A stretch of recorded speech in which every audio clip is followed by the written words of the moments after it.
Hi friends, welcome to Vani వంటిల్లు. ఈరోజు మనం పచ్చికారంతో పాలు పోసి సొరకాయ కూర ఎలా వండాలో చూద్దాం. ఇది చపాతీలోకి రైస్లోకి కూడా చాలా రుచిగా అనిపిస్తుంది. చాలా తక్కువ ఇంగ్రీడియంట్స్తో కూడా మనం ఈజీగా తయారు చేసుకోగలం. స్టవ్ ఆన్ చేసుకుని ఒక బాండీ పెట్టుకోండి. దానిలో 2 స్పూన్ల ఆయిల్ వేసుకోండి. ఆయిల్ వేడయ్యాక ఎండుమిరపకాయలు తాలింపు వేసుకుందాం. ఆవాలు, జీలకర్ర, శనగపప్పు, మినప్పప్పు, తాలింపు వేగాక కరివేపాకు వేసుకోండి. ఇప్పుడు మీ స్పైస్ని బట్టి పచ్చిమిరపకాయలు వేసుకోవాలి. నేను ఇట్లా 3 పచ్చిమిరపకాయల్ని, అంటే మనం కారం అనేది ఏమి వాడము, ఈ పచ్చికారంతోనే కూర తయారు చేస్తాము. అందుకని 3 పచ్చిమిరపకాయలు ఇలా ముక్కలు కోసి వేసుకున్నాను.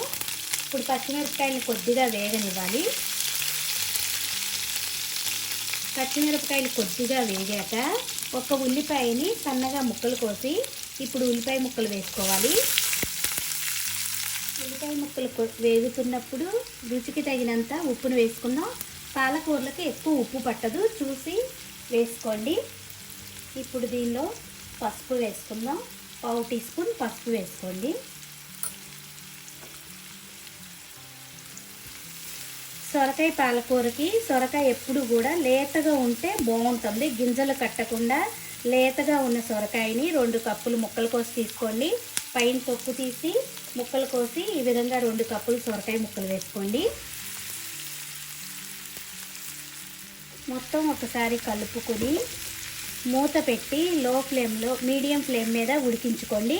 దీనికి వాటర్ అనేది ఏమీ వేయవసరం లేదు. మనకు సొరకాయ వాటరీగా ఉంటుంది కదా, వాటర్ వేయకుండా దీన్ని ఉడికించుకోవాలి. ఇప్పుడు మూత పెట్టి ఒక 5-6 నిమిషాలు ఉడికించుకుందాం.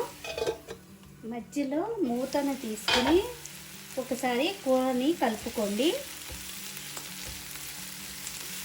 మనకి సొరకాయ సాఫ్ట్గా అయిపోయి మీరు గెరిటతో ఇలా నొక్కితే ముక్క విరిగిపోయేంత సాఫ్ట్గా ఉడకాలి. ఇప్పుడు మరి కొంచెం సేపు ఉడికించుకుందాం.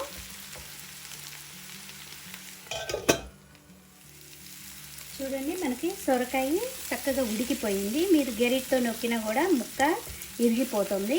ఇప్పుడు ఇది ఉడికింది కదా, మనం ఆల్రెడీ పచ్చికారం వేసేసుకున్నాం, పచ్చిమిరపకాయలు.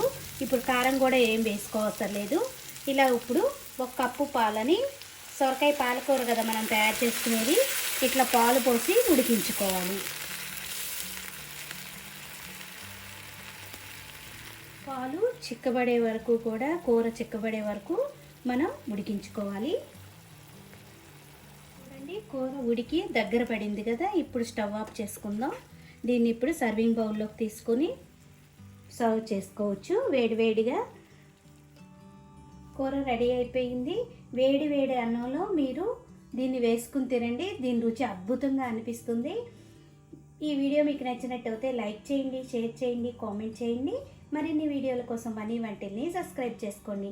Thank you for watching.